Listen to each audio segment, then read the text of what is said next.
안녕하십니까? 오늘 우리는 인생의 가장 큰 고통인 분노와 집착, 그리고 불안을 내려놓고 진정한 평온을 찾는 부처님의 가르침에 대해 함께 이야기해 보겠습니다. 2500여 년 전 히말라야 기슭의 작은 왕국 카필라바스투에서 태어난 한 왕자가 있었습니다. 시타르타 왕자라고 불리던 그분은 궁궐의 모든 부와 권력, 그리고 사랑하는 아내와 아들까지 모든 것을 버리고 진리를 찾아 나섰습니다. 왜 그랬을까요? 바로 인간이 겪는 괴로움의 근원을 발견하고 그 괴로움에서 벗어날 수 있는 길을 찾기 위해서였습니다. 6년간의 치열한 수행 끝에 보리수 나무 아래에서 깨달음을 얻으신 그분이 바로 부처님이십니다. 부처님께서는 인간이 겪는 모든 괴로움의 근원을 꿰뚫어 보셨습니다. 그리고 그 괴로움에서 벗어날 수 있는 길을 우리에게 제시해 주셨습니다. 분노와 집착, 불안이라는 마음의 독은 우리의 내면을 어둡게 하고 평화를 앗아갑니다. 이 세 가지는 마치 독사의 세 머리와 같아서 하나가 고개를 들면 나머지 둘도 따라서 깨어납니다. 분노할 때 우리는 그 분노에 집착하게 되고 그 결과를 두려워하며 불안해합니다. 무언가에 집착할 때 우리는 그것을 잃을까봐 불안해하고 방해받을 때 분노합니다. 불안할 때 우리는 그 불안에서 벗어나려는 집착을 하게 되고 상황이 좋아지지 않으면 분노합니다. 하지만 부처님의 지혜로운 가르침을 통해 우리는 이 모든 것을 내려놓고 참된 자유와 평온을 얻을 수 있습니다. 부처님께서는 단순히 이론만 말씀하신 것이 아니라 직접 실천할 수 있는 구체적인 방법들을 제시해 주셨습니다. 오늘 이 시간 동안 부처님의 깊은 가르침을 통해 우리 마음속 깊은 곳에 잠들어 있는 평화를 깨워보겠습니다. 이것은 단순히 지식을 습득하는 시간이 아닙니다. 우리의 삶을 근본적으로 변화시킬 수 있는 실천적 지혜를 배우는 시간입니다. 부처님께서는 모든 존재가 행복하기를 바란다고 하셨습니다. 그 행복은 외부 조건에 의존하는 일시적인 즐거움이 아니라 어떤 상황에서도 흔들리지 않는 내적 평화를 말합니다. 이것이 바로 우리가 오늘 함께 찾아가고자 하는 진정한 행복입니다. 1장. 괴로움의 근원을 깊이 이해하기. 부처님께서 깨달으신 사성제의 첫 번째 진리는 고성제, 즉 인생은 괴로움이라는 것입니다. 이 말씀을 처음 들으면 너무 비관적으로 들릴 수 있습니다. 하지만 부처님께서는 절망적인 현실을 말씀하신 것이 아니라 문제를 정확히 진단하여 근본적인 해결책을 제시하고자 하신 것입니다. 의사가 환자를 치료하기 위해 먼저 정확한 진단을 내리는 것처럼 부처님께서도 인간의 괴로움을 치유하기 위해 그 본질을 명확히 파악하셨습니다. 우리가 살아가면서 겪는 모든 어려움의 뿌리에는 분노와 집착, 불안이 자리하고 있습니다. 먼저 분노에 대해 살펴보겠습니다. 분노는 우리 마음을 불타는 숯덩이로 만듭니다. 분노할 때 우리는 상대방을 해치려 하지만 실제로는 그 타오르는 숯덩이를 손에 쥐고 있는 우리 자신이 먼저 화상을 입게 됩니다. 부처님께서는 분노를 품는 것은 다른 사람에게 던질 뜨거운 숯을 손에 쥐고 있는 것과 같다고 말씀하셨습니다. 분노는 다양한 형태로 나타납니다. 때로는 폭발적인 화로, 때로는 은밀한 원망으로, 때로는 차가운 증오로 나타납니다. 분노는 또한 자기 자신을 향하기도 합니다. 자책과 자기 혐오도 분노의 한 형태입니다. 어떤 형태든 분노는 우리의 마음을 도구로 물들입니다. 분노가 일어나는 순간 우리의 몸에는 어떤 일이 일어날까요? 심장 박동이 빨라지고 혈압이 오르며 근육이 긴장됩니다. 얼굴이 붉어지고 주먹이 저절로 쥐어집니다. 이는 우리 조상들이 위험한 상황에서 싸우거나 도망가기 위해 진화된 생존 반응입니다. 하지만 현대 사회에서는 이런 반응이 오히려 우리에게 해가 될 때가 많습니다. 분노는 우리의 판단력을 흐립니다. 화가 난 상태에서는 제대로 된 판단을 할 수 없습니다. 나중에 후회할 말과 행동을 하게 되고 소중한 관계들을 파괴하기도 합니다. 분노는 마치 어둠과 같아서 우리가 옳고 그름을 분별하지 못하게 만듭니다. 집착에 대해서도 깊이 살펴보겠습니다. 집착은 우리를 끝없는 갈증에 시달리게 합니다. 무언가를 얻고자 하는 욕망, 가진 것을 잃지 않으려는 두려움이 우리를 괴롭힙니다. 마치 바닷물을 마시면 마실수록 더 목이 마르듯이 집착은 우리를 만족시키지 못하고 오히려 더 큰 갈망만을 불러일으킵니다. 우리는 무엇에 집착할까요? 가장 기본적으로는 생명에 집착합니다. 죽음을 두려워하고 영원히 살고 싶어 합니다. 젊음과 건강에 집착하여 늙어가는 것을 받아들이지 못합니다. 아름다움에 집착하여 추해지는 것을 두려워합니다. 물질적인 것들에도 집착합니다. 돈, 집, 자동차, 명품 등에 집착하여 더 많이, 더 좋은 것을 갖고 싶어 합니다. 하지만 아무리 많이 가져도 만족하지 못합니다. 항상 더 많은 것을 원하게 됩니다. 사람들에게도 집착합니다. 사랑하는 사람을 잃을까봐 두려워하고 그들을 소유하려고 합니다. 자녀에게 집착하여 그들의 인생을 조종하려 하고 친구들에게 집착하여 그들의 관심과 사랑을 독점하려 합니다. 지위나 명예에도 집착합니다. 다른 사람들에게 인정받고 싶어 하고 높은 자리에 오르고 싶어 합니다. 자신의 이미지나 평판을 지키기 위해 많은 에너지를 소모합니다. 심지어 우리의 생각과 감정, 그리고 자아 개념에까지 집착합니다. 나는 이런 사람이야라는 고정된 자아상에 집착하여 변화를 거부하기도 합니다. 자신의 의견이나 신념에 집착하여 다른 관점을 받아들이지 못하기도 합니다. 불안은 현재 순간에서 벗어나 있을 때 생겨납니다. 아직 일어나지도 않은 미래를 걱정하고 이미 지나가 버린 과거에 매달려 고통받습니다. 불안한 마음은 마치 바람에 흔들리는 나뭇잎과 같아서 한순간도 고요하지 못합니다. 불안에는 여러 종류가 있습니다. 미래에 대한 걱정, 죽음에 대한 두려움, 실패에 대한 공포, 거절당할 것에 대한 두려움, 혼자 남겨질 것에 대한 불안 등이 있습니다. 이 모든 불안들은 하나의 공통점이 있습니다. 바로 현재 순간에 일어나는 것이 아니라는 점입니다. 불안할 때 우리의 마음은 마치 원숭이와 같습니다. 한 곳에 머물지 못하고 이리저리 뛰어다닙니다. 한 가지 걱정이 끝나면 또 다른 걱정거리를 찾아내어 계속해서 불안해합니다. 이런 상태에서는 평화로운 마음을 가질 수 없습니다. 부처님께서는 이 세 가지 마음의 독이 서로 연결되어 있다고 보셨습니다. 집착에서 분노가 생기고 분노와 집착에서 불안이 태어납니다. 우리가 무언가에 집착할 때 그것을 잃을까봐 불안해하고 방해받을 때 분노합니다. 분노할 때는 그 감정에 집착하게 되고 그 결과가 어떻게 될지 불안해합니다. 불안할 때는 그 불안을 없애려는 집착을 하게 되고 쉽게 해결되지 않으면 분노합니다. 이 악순환을 끊기 위해서는 먼저 이 감정들의 본질을 깊이 이해해야 합니다. 부처님께서는 모든 현상이 무상하고 무아라고 가르치셨습니다. 우리가 집착하는 모든 것, 우리를 분노하게 하는 모든 상황, 우리를 불안하게 하는 모든 걱정거리들이 모두 변하는 것이며 실체가 없다는 것입니다. 무상이란 모든 것이 변한다는 의미입니다. 우리의 몸도 변하고 마음도 변하며 주변 환경도 끊임없이 변합니다. 변하지 않는 것은 아무것도 없습니다. 이것을 깊이 이해하면 집착할 이유가 없어집니다.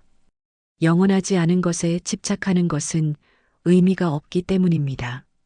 무한한 고정된 실체가 없다는 의미입니다. 우리가 나라고 생각하는 것조차 고정된 실체가 아닙니다. 우리는 끊임없이 변하는 몸과 마음의 흐름일 뿐입니다. 이것을 이해하면 자아에 대한 집착도 줄어들고 자아를 위협한다고 느끼는 상황에서도 분노하지 않게 됩니다. 부처님께서는 또한 연기법을 가르치셨습니다. 모든 현상은 다른 조건들에 의해 생겨나고 사라진다는 것입니다. 우리의 분노도 집착도 불안도 특정한 조건들이 만나서 생겨나는 것이지 영원히 지속되는 것이 아닙니다. 조건이 바뀌면 이런 감정들도 자연스럽게 사라집니다. 이런 깊은 이해를 바탕으로 우리는 괴로움의 근원에서 벗어날 수 있습니다. 분노와 집착, 불안이 일어날 때 이것도 무상한 것이구나, 이것도 조건에 의해 생겨난 것이구나 라고 생각하면 그 감정에 휘둘리지 않게 됩니다. 2장. 분노의 불길을 완전히 잠재우는 법. 부처님께서는 분노를 다루는 여러 가지 방법을 가르치셨습니다. 이 방법들을 단계별로 자세히 살펴보겠습니다. 첫 번째는 인욕, 즉 참는 것입니다. 하지만 이것은 단순히 억지로 참는 것이 아닙니다. 분노의 본질을 이해하고 그것이 우리에게 주는 해로움을 깨달아서 자연스럽게 놓아버리는 것입니다. 억지로 참는 것은 오히려 분노를 내면 깊숙이 숨겨두는 것이 되어 더 큰 문제를 일으킬 수 있습니다. 진정한 인욕이란 분노가 일어나는 순간 그것을 알아차리고 그 분노가 자신과 타인에게 어떤 해로움을 가져다 주는지를 명확히 보는 것입니다. 그리고 그 분노를 연료로 사용하지 않고 자연스럽게 소멸하도록 두는 것입니다. 분노가 일어날 때 먼저 깊은 호흡을 하며 잠시 멈춰 서십시오. 화가 날 때는 호흡이 얕아지고 빨라집니다. 의식적으로 깊고 천천한 호흡을 하면 자율신 경계가 진정되고 마음도 차분해집니다. 코로 숨을 천천히 들이마시면서 배가 부풀어 오르는 것을 느끼고 입으로 천천히 내쉬면서 배가 들어가는 것을 느껴보십시오. 호흡을 정리한 후에는 이렇게 스스로에게 물어보십시오. 이 분노가 나에게 어떤 도움이 되는가? 이 분노가 문제를 해결해 주는가? 이 분노로 인해 내가 원하는 결과를 얻을 수 있는가? 대부분의 경우 분노는 문제를 더 복잡하게 만들 뿐입니다. 분노는 우리의 에너지를 소모시킵니다. 화를 내고 나면 몸과 마음이 지칩니다. 그 에너지를 건설적인 일에 사용한다면 훨씬 더 좋은 결과를 얻을 수 있을 것입니다. 분노는 또한 우리의 건강을 해칩니다. 지속적인 분노는 고혈압, 심장질환, 소화불량 등 각종 질병의 원인이 됩니다. 부처님께서는 자비명상을 통해 분노를 치유하는 법을 가르치셨습니다. 이는 매우 강력한 방법입니다. 우리를 화나게 하는 사람을 향해 자비심을 보내는 것입니다. 처음에는 매우 어려울 수 있지만 꾸준히 연습하면 놀라운 효과를 경험할 수 있습니다. 자비 명상을 할 때는 먼저 자신에게서 시작합니다. 내가 행복하기를 바랍니다. 내가 평안하기를 바랍니다. 내가 건강하기를 바랍니다. 내가 괴로움에서 벗어나기를 바랍니다. 이렇게 자신에 대한 자비로운 마음을 충분히 키운 후에 사랑하는 사람들에게 같은 마음을 보냅니다. 그 다음에는 중립적인 사람들, 즉 특별한 감정이 없는 사람들에게 자비심을 보냅니다. 마지막으로 가장 어려운 단계인데 나를 화나게 하는 사람, 미워하는 사람에게도 같은 자비심을 보내는 것입니다. 그 사람도 행복하기를 바랍니다. 그 사람도 평안하기를 바랍니다. 그 사람도 건강하기를 바랍니다. 그 사람도 괴로움에서 벗어나기를 바랍니다. 처음에는 이런 말을 할 때 마음에서 거부감이 일어날 수 있습니다. 왜 나를 괴롭힌 사람의 행복을 빌어야 하지? 라는 생각이 들 수 있습니다. 하지만 이것은 그 사람을 위한 것이 아니라 나 자신을 위한 것임을 기억해야 합니다. 미움과 분노는 나 자신을 괴롭힐 뿐입니다. 그 사람도 괴로움을 겪고 있는 중생임을 생각해 보십시오. 그 사람의 분노나 실수도 결국은 무지와 괴로움에서 비롯된 것입니다. 만약 그 사람이 진정으로 행복하고 평안하다면 다른 사람을 괴롭힐 이유가 없을 것입니다. 괴로워하는 사람이기 때문에 다른 사람에게 괴로움을 주는 것입니다. 자비 명상을 꾸준히 하면 마음에 놀라운 변화가 일어납니다. 분노가 일어나는 빈도가 줄어들고 설령 분노가 일어나더라도 금세 사라집니다. 마음이 부드러워지고 따뜻해집니다. 다른 사람들과의 관계도 좋아집니다. 분노할 때 우리는 대개 상대방의 잘못만 보게 됩니다. 하지만 부처님께서는 자신을 먼저 돌아보라고 가르치셨습니다. 만약 우리가 완전히 깨끗한 거울이라면 다른 사람의 행동에 의해 더러워질 수 있겠는가? 다른 사람의 행동은 우리를 화나게 할 수 없습니다. 화를 내는 것은 우리 자신의 선택입니다. 같은 상황에서도 어떤 사람은 화를 내고 어떤 사람은 화를 내지 않습니다.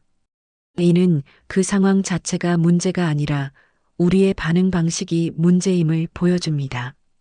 이것을 깨달을 때 우리는 진정한 자유를 얻게 됩니다. 다른 사람이나 상황에 의해 좌우되지 않는 마음의 자유를 말입니다.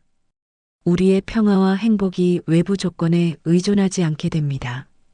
부처님께서는 또한 분노의 결과를 명확히 보라고 가르치셨습니다.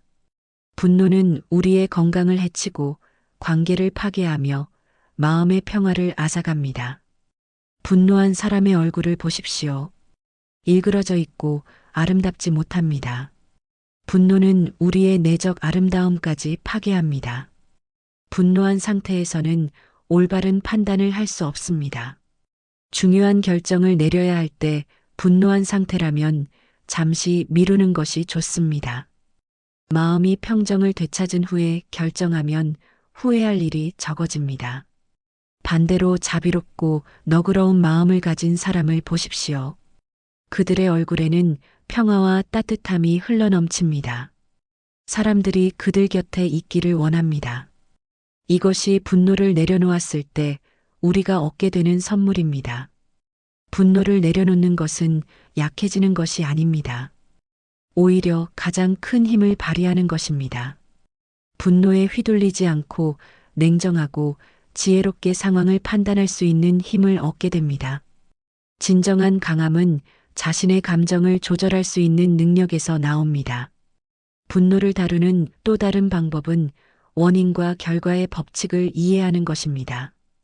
누군가가 우리에게 해를 끼쳤다면 그것도 그 사람의 과거 행위의 결과일 것입니다. 그리고 그 사람이 지금 하는 해로운 행위는 미래에 그 사람 자신에게 고통으로 되돌아갈 것입니다. 이를 이해하면 그 사람을 미워할 이유가 없어집니다. 오히려 불쌍한 마음이 생깁니다. 우리에게 닥친 어려움도 마찬가지입니다. 그것이 과거 우리 자신의 행위의 결과라면 화를 낼 대상이 없어집니다. 자신의 행위의 결과를 받아들이고 앞으로는 더 좋은 행위를 하도록 노력하면 됩니다. 분노가 일어날 때 그 분노 자체를 관찰해 보는 것도 좋은 방법입니다. 분노가 몸의 어느 부분에서 느껴지는지, 어떤 신체적 감각을 동반하는지 주의 깊게 살펴보십시오. 가슴이 답답한지, 목에 뭔가 걸린 것 같은지, 주먹이 쥐어지는지 관찰해 보십시오. 이렇게 관찰하고 있으면 신기한 일이 일어납니다. 분노가 점차 줄어들기 시작합니다. 관찰자가 되는 순간 우리는 그 감정과 동일시되지 않게 됩니다. 내가 분노다가 아니라 내가 분노를 관찰하고 있다가 됩니다. 화해와 용서도 분노를 치유하는 강력한 방법입니다. 하지만 진정한 용서는 상대방을 위한 것이 아니라 자신을 위한 것입니다. 용서하지 않으면 우리 자신이 계속해서 그 분노에 묶여 있게 됩니다. 용서는 우리 자신을 분노의 감옥에서 해방시키는 열쇠입니다. 용서한다는 것은 상대방의 행위를 정당화하는 것이 아닙니다. 잘못은 잘못대로 인정하되 그 일로 인해 자신의 마음을 괴롭히지 않겠다는 결정을 하는 것입니다. 분노 관리를 위해서는 일상생활에서의 작은 실천들도 중요합니다. 충분한 휴식과 수면을 취하고 규칙적인 운동을 하며 건강한 식사를 하는 것도 도움이 됩니다. 몸이 건강하지 않으면 마음도 쉽게 흔들립니다. 명상을 정기적으로 하는 것도 매우 중요합니다. 매일 아침이나 저녁에 조용한 곳에서 10분이라도 명상하는 습관을 기르십시오. 명상은 마음의 근육을 기르는 운동과 같습니다. 평상시에 명상을 통해 마음을 단련해 두면 어려운 상황에서도 평정심을 유지할 수 있습니다. 3장. 집착의 사슬을 완전히 끊는 지혜. 집착은 우리를 괴로움의 감옥에 가두는 가장 강력한 사슬입니다. 우리는 물질적인 것들, 사람들, 지위, 명예, 심지어 우리의 생각과 감정에까지 집착합니다. 부처님께서는 이 모든 집착이 환상이라고 가르치셨습니다. 집착의 본질을 이해하기 위해 먼저 집착과 사랑의 차이를 알아보겠습니다. 많은 사람들이 집착을 사랑이라고 착각합니다. 하지만 집착과 사랑은 전혀 다른 것입니다. 사랑은 상대방의 행복을 바라는 마음이지만 집착은 상대방을 통해 자신의 욕구를 만족시키려는 마음입니다. 진정한 사랑은 상대방을 자유롭게 해줍니다. 상대방이 성장하고 발전할 수 있도록 지원하며 때로는 상대방을 위해 자신을 희생하기도 합니다. 반면 집착은 상대방을 묶어두려고 합니다. 상대방이 자신의 원하는 대로 행동하기를 바라며 그렇지 않으면 고통받습니다. 세상의 모든 것은 변합니다. 무상한 것에 집착하는 것은 마치 흐르는 강물을 붙잡으려는 것과 같습니다. 불가능할 뿐만 아니라 그 시도 자체가 괴로움을 가져다 줍니다. 강물은 자연스럽게 흘러가도록 두어야 하고 우리의 삶도 자연스러운 변화의 흐름에 맡겨야 합니다. 부처님께서 가르치신 무상의 법칙을 깊이 명상해 보십시오. 우리의 몸도 변하고 우리의 생각도 변하며 우리가 사랑하는 사람들도 변합니다. 우리가 가진 모든 물건들도 언젠가는 사라지게 됩니다. 심지어 우리 자신도 언젠가는 이 세상을 떠나게 됩니다. 이것을 받아들이는 것이 집착에서 벗어나는 첫걸음입니다. 하지만 무상함을 받아들인다고 해서 아무것도 소중히 여기지 말라는 뜻은 아닙니다. 부처님께서 가르치신 것은 비집착입니다. 사랑하되 소유하려 하지 말고 즐기되 탐하지 말며 노력하되 결과에 매달리지 말라는 것입니다. 꽃을 생각해 보십시오. 꽃의 아름다움을 즐기기 위해 꽃을 꺾어올 필요가 있습니까? 꽃은 그 자리에서 자연스럽게 피고 질 때 가장 아름답습니다. 꺾어온 꽃은 잠시 동안은 우리의 소유가 되지만 곧 시들어 버립니다. 하지만 정원에 핀 꽃은 자연스럽게 피고 지면서 계속해서 새로운 아름다움을 선사합니다. 우리의 관계도 마찬가지입니다. 상대방을 소유하려 할 때가 아니라 있는 그대로 받아들이고 존중할 때 가장 아름다운 관계가 됩니다. 자녀를 사랑한다면 자녀가 독립적인 인격체로 성장할 수 있도록 도와야지 부모의 소유물로 여겨서는 안 됩니다. 집착은 두려움에서 비롯됩니다. 잃을까봐 두려워서 더 단단히 붙잡으려 합니다. 하지만 부처님께서는 손을 펼 때 모든 것이 우리에게 온다고 가르치셨습니다. 집착을 놓아버릴 때 우리는 진정한 자유와 풍요로움을 경험하게 됩니다. 이는 역설적으로 들릴 수 있습니다. 놓아버려야 얻을 수 있다니요. 하지만 이것은 깊은 진리입니다. 집착할 때 우리는 그 대상에 의존하게 되고 그것을 잃을까봐 불안해하며 실제로 잃게 되면 절망합니다. 하지만 집착을 놓아버리면 있을 때는 감사하게 받아들이고 없어도 평온할 수 있습니다. 물질에 대한 집착부터 살펴보겠습니다. 현대 사회는 소비주의 사회입니다. 더 많은 것을 가져야 행복할 수 있다고 끊임없이 세뇌됩니다. 하지만 실제로는 어떨까요? 부유한 사람들이 가난한 사람들보다 더 행복할까요? 통계적으로 보면 기본적인 필요가 충족된 후에는 물질적 풍요와 행복 사이에 큰 상관관계가 없습니다. 물질에 대한 집착을 내려놓으면 우리는 더 이상 물질의 노예가 되지 않습니다. 가진 것에 만족하고 감사할 줄 알게 됩니다. 부처님께서는 만족을 아는 사람이 가장 부유한 사람이라고 하셨습니다. 만족을 모르는 사람은 아무리 많이 가져도 가난한 사람이고, 만족을 아는 사람은 적게 가져도 부유한 사람입니다. 물질적 소유욕을 줄이는 실천 방법들이 있습니다. 새로운 물건을 사기 전에 정말 필요한 것인지 한 번 더 생각해 보십시오. 이미 가진 것으로도 충분하지 않은지 살펴보십시오. 물건을 살 때는 그것이 주는 일시적인 만족보다는 장기적인 유용성을 고려하십시오.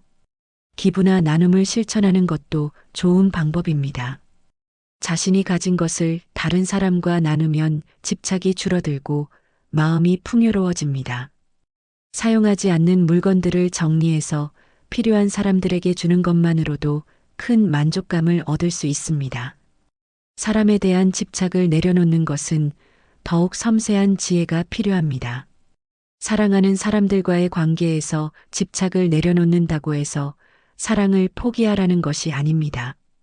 오히려 더 깊고 순수한 사랑을 할 수 있게 됩니다. 배우자에 대한 집착을 생각해 보십시오. 배우자를 사랑하는 것은 아름다운 일입니다.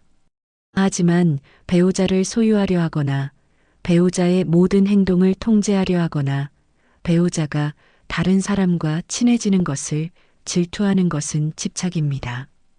이런 집착은 관계를 파괴합니다. 진정으로 배우자를 사랑한다면 배우자가 행복하기를 바라야 합니다.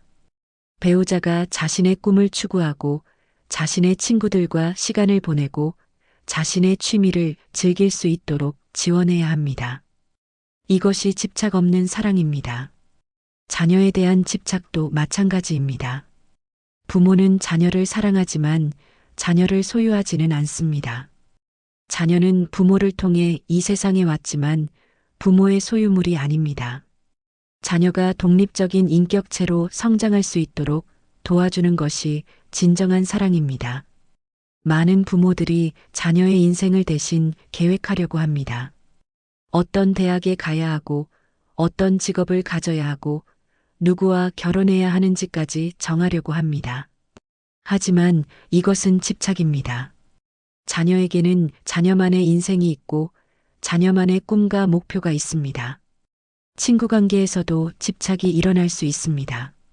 친한 친구가 다른 사람과도 친하게 지내는 것을 질투하거나 친구가 자신에게만 관심을 쏟기를 바라는 것은 집착입니다. 진정한 우정은 서로의 자유를 존중하는 관계입니다. 지위나 명예에 대한 집착도 살펴보겠습니다. 많은 사람들이 높은 지위에 오르고 사회적 인정을 받기를 원합니다. 이 자체는 나쁜 것이 아닙니다. 문제는 이것에 집착할 때입니다. 지위나 명예를 위해 자신의 양심을 팔거나 다른 사람을 해치거나 자신의 건강과 가족을 희생하는 것은 집착입니다. 지위나 명예에 집착하면 우리는 끊임없이 다른 사람들의 평가에 신경 쓰게 됩니다. 다른 사람들이 나를 어떻게 보는지가 내 행복을 좌우하게 됩니다. 이는 매우 불안정한 상태입니다. 다른 사람들의 마음은 변하기 마련이고 그들의 평가에 의존하는 한 우리는 평안할 수 없습니다. 진정한 자존감은 내면에서 나옵니다. 자신이 어떤 사람인지, 어떤 가치를 추구하는지, 어떤 일을 할 때 보람을 느끼는지 아는 것입니다. 이런 내적 확신이 있으면 외부의 평가에 흔들리지 않습니다. 건강과 젊음에 대한 집착도 현대인들의 큰 고민거리입니다. 늙어가는 것을 받아들이지 못하고 병에 걸리는 것을 극도로 두려워하며 죽음을 생각하기조차 싫어합니다. 하지만 이 모든 것들은 삶의 자연스러운 과정입니다. 건강을 지키기 위해 노력하는 것은 좋은 일입니다. 하지만 건강에 집착해서 강박적이 되는 것은 오히려 건강에 해롭습니다. 스트레스를 받으며 사는 것보다는 적당히 관리하면서 평온한 마음을 유지하는 것이 더 건강합니다. 늙어가는 것도 마찬가지입니다. 나이를 먹는 것을 거부할 수는 없습니다. 그렇다면 나이 든 자신의 모습을 받아들이고 각 연령대마다 주어지는 지혜와 경험을 감사하게 받아들이는 것이 좋습니다. 죽음에 대한 집착, 즉 죽음에 대한 두려움도 살펴보겠습니다. 죽음을 두려워하는 것은 자연스러운 일입니다. 하지만 이 두려움에 사로잡혀 살면 현재의 삶을 제대로 즐길 수 없습니다. 부처님께서는 죽음을 삶의 일부로 받아들이라고 가르치셨습니다. 죽음을 명상하는 것도 집착을 줄이는 좋은 방법입니다. 죽음을 생각하면 지금 집착하고 있는 것들이 얼마나 하찮은 것인지 깨닫게 됩니다. 죽을 때 가져갈 수 있는 것은 아무것도 없습니다. 지위도, 명예도, 재산도, 심지어 사랑하는 사람들도 가져갈 수 없습니다. 가져갈 수 있는 것은 오직 자신이 쌓은 공덕과 지혜뿐입니다. 생각과 감정에 대한 집착도 내려놓아야 합니다. 우리는 자신의 생각이 절대적 진리라고 여기기 쉽습니다. 하지만 생각도 변하는 것입니다. 어제의 생각과 오늘의 생각이 다를 수 있고 10년 전의 신념과 지금의 신념이 다를 수 있습니다. 좋은 생각이든 나쁜 생각이든 그것에 매달리지 말고 흘러가도록 두어야 합니다. 구름이 하늘을 지나가듯이 우리의 생각과 감정도 자연스럽게 일어났다가 사라지도록 두는 것입니다. 감정에 대한 집착도 마찬가지입니다. 좋은 감정을 영원히 유지하려고 하거나 나쁜 감정을 완전히 없애려고 하는 것은 불가능할 뿐만 아니라 불필요한 고통을 만듭니다. 감정은 날씨와 같아서 자연스럽게 변합니다. 자아에 대한 집착이 가장 근본적인 집착입니다. 나라는 존재에 대한 강한 집착이 다른 모든 집착의 뿌리가 됩니다. 부처님께서는 이 나라는 것조차 고정된 실체가 아니라고 가르치셨습니다. 우리가 나라고 생각하는 것을 자세히 살펴보면 고정된 실체를 찾을 수 없습니다. 몸은 계속 변하고 마음도 계속 변합니다. 어린 시절의 나와 지금의 나는 완전히 다른 사람 같습니다. 그렇다면 진정한 나는 무엇일까요? 부처님께서는 나라는 것은 단지 편의상 붙인 이름일 뿐이라고 하셨습니다. 마치 강에 한강이라는 이름을 붙이지만 실제로는 강물이 계속 흘러가서 매 순간 다른 강인 것처럼 나도 매 순간 변하는 몸과 마음의 연속일 뿐입니다. 이를 깨닫는 것을 무아를 깨닫는다고 합니다. 무아를 깨달으면 자아에 대한 집착이 줄어들고 다른 모든 집착도 자연스럽게 줄어듭니다. 내 것이라는 개념도 약해지고 남과 나의 구별도 흐려집니다. 집착을 내려놓는 연습은 하루아침에 이루어지지 않습니다. 꾸준한 명상과 성찰을 통해 조금씩 이루어집니다. 매일 밤 잠들기 전에 오늘 하루 무엇에 집착했는지 돌아보고 그것을 놓아버리는 연습을 해보십시오. 모든 것은 지나간다. 이것도 지나갈 것이다. 이 말을 자주 되새기십시오. 좋은 일이 생겼을 때도 나쁜 일이 생겼을 때도 이 말을 기억한다면 집착에서 벗어날 수 있습니다. 집착을 놓아버리는 것은 체념이나 무관심이 아닙니다. 오히려 더 적극적이고 지혜로운 삶을 살 수 있게 해줍니다. 결과에 집착하지 않기 때문에 과정에 더 집중할 수 있고 실패를 두려워하지 않기 때문에 더 과감하게 도전할 수 있습니다. 4장. 불안을 평온으로 바꾸는 깊은 명상. 불안은 현대인들이 가장 흔히 겪는 마음의 질병 중 하나입니다. 불안은 현재 순간에서 벗어나 있을 때 생겨납니다. 과거의 후회나 미래의 걱정 속에서 마음이 방황할 때 불안이 찾아옵니다. 부처님께서는 현재 순간에 깨어있는 마음 챙김을 통해 불안에서 벗어날 수 있다고 가르치셨습니다. 불안의 종류를 자세히 살펴보겠습니다. 가장 기본적인 것은 생존에 대한 불안입니다. 먹고 살 수 있을까? 건강을 유지할 수 있을까? 안전할 수 있을까 하는 걱정들입니다. 이런 불안은 어느 정도는 자연스럽고 필요한 것입니다.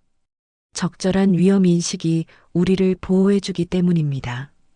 하지만 문제는 이런 불안이 과도해질 때입니다. 실제 위험보다 훨씬 큰 불안을 느끼거나 위험하지 않은 상황에서도 불안해하는 것입니다. 이런 과도한 불안은 우리의 삶을 제약하고 행복을 빼앗아갑니다. 사회적 불안도 흔한 문제입니다. 다른 사람들이 나를 어떻게 볼까, 실수하면 어떡하지, 거절당하면 어떡하지 하는 걱정들입니다. 이런 불안은 대인관계를 어렵게 만들고 자신의 잠재력을 발휘하지 못하게 합니다. 실패에 대한 불안도 많은 사람들을 괴롭힙니다. 새로운 도전을 앞두고 실패하면 어떡하지 하는 걱정에 사로잡혀 아예 시도하지 않거나 시도하더라도 불안에 떨며 제대로 된 실력을 발휘하지 못합니다. 미래에 대한 막연한 불안도 있습니다. 경제적 불안, 건강에 대한 불안, 가족의 미래에 대한 걱정 등입니다. 이런 불안들은 대부분 실제로 일어나지 않는 일들에 대한 걱정입니다. 호흡 명상은 불안을 다루는 가장 기본적이고 효과적인 방법입니다. 호흡은 항상 현재 순간에 일어나기 때문입니다. 불안이 찾아올 때 호흡에 주의를 집중해 보십시오. 숨이 들어오는 것을 느끼고 숨이 나가는 것을 느끼십시오. 먼저 편안한 자세로 앉으십시오. 등은 곧게 세우되 긴장하지는 말고 어깨는 자연스럽게 내리고 손은 편안하게 무릎 위에 올려놓으십시오. 눈은 감거나 반쯤 뜨고 바닥을 응시하십시오. 자연스럽게 호흡하면서 숨의 감각에 주의를 기울이십시오. 숨이 코로 들어올 때의 시원한 느낌, 가슴과 배가 부풀어 오르는 느낌, 숨이 나갈 때 몸이 이완되는 느낌을 관찰하십시오. 들숨과 함께 평화가 들어오고 날숨과 함께 불안이 나간다고 상상해 보십시오.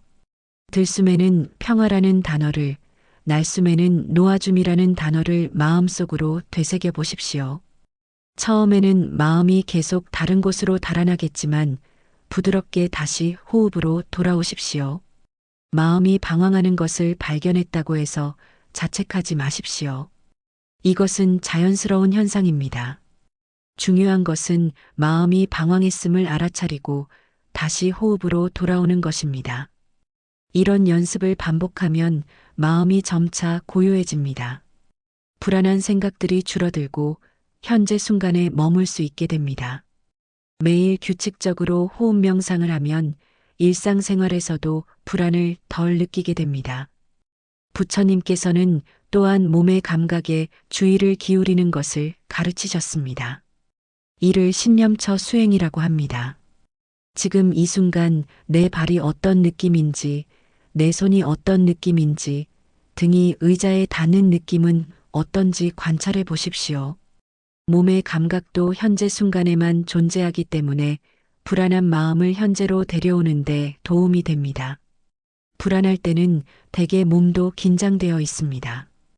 어깨가 올라가고 목과 턱이 경직되며 주먹이 쥐어지기도 합니다. 이런 신체적 긴장을 알아차리고 의식적으로 이완시키면 마음의 불안도 줄어듭니다. 신체 스캔 명상을 해보십시오. 발끝부터 시작해서 머리까지 차례로 몸의 각 부분에 주의를 기울이면서 긴장된 곳이 있으면 이완시키는 연습을 하십시오. 발가락, 발목, 종아리, 무릎, 허벅지, 골반, 배, 가슴, 어깨, 팔, 목, 얼굴, 머리 순서로 천천히 관찰해 보십시오. 각 부분에 주의를 기울일 때는 판단하지 말고 단순히 관찰만 하십시오. 이곳이 아프다, 이곳이 편하다는 식의 판단보다는 이곳에서 이런 감각이 느껴진다는 식으로 객관적으로 관찰하십시오.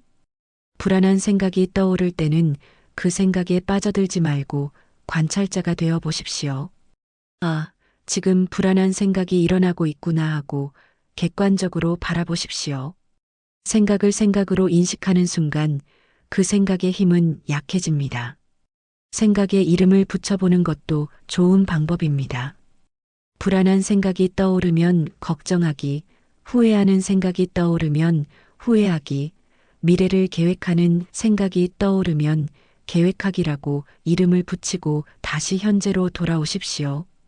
부처님께서는 과거는 이미 지나갔고 미래는 아직 오지 않았다. 현재 순간만이 우리가 살아가는 시간이다라고 하셨습니다. 불안의 대부분은 실제로 일어나지 않는 일들에 대한 걱정입니다. 통계적으로 보면 우리가 걱정하는 일의 90% 이상이 실제로는 일어나지 않습니다. 불안이 찾아올 때 이렇게 자문해 보십시오. 지금 이 순간 나에게 실제로 위험한 일이 일어나고 있는가? 대부분의 경우 지금 이 순간은 안전합니다. 불안은 미래에 대한 상상 속에서만 존재합니다. 설령 미래에 어려운 일이 생긴다 하더라도 지금 걱정한다고 해서 그 일이 해결되지는 않습니다. 오히려 지금의 평화를 잃게 될 뿐입니다. 현재 할 수 있는 최선의 준비를 하고 나머지는 자연의 흐름에 맡기는 것이 지혜입니다. 나무 아미타불 관세음보살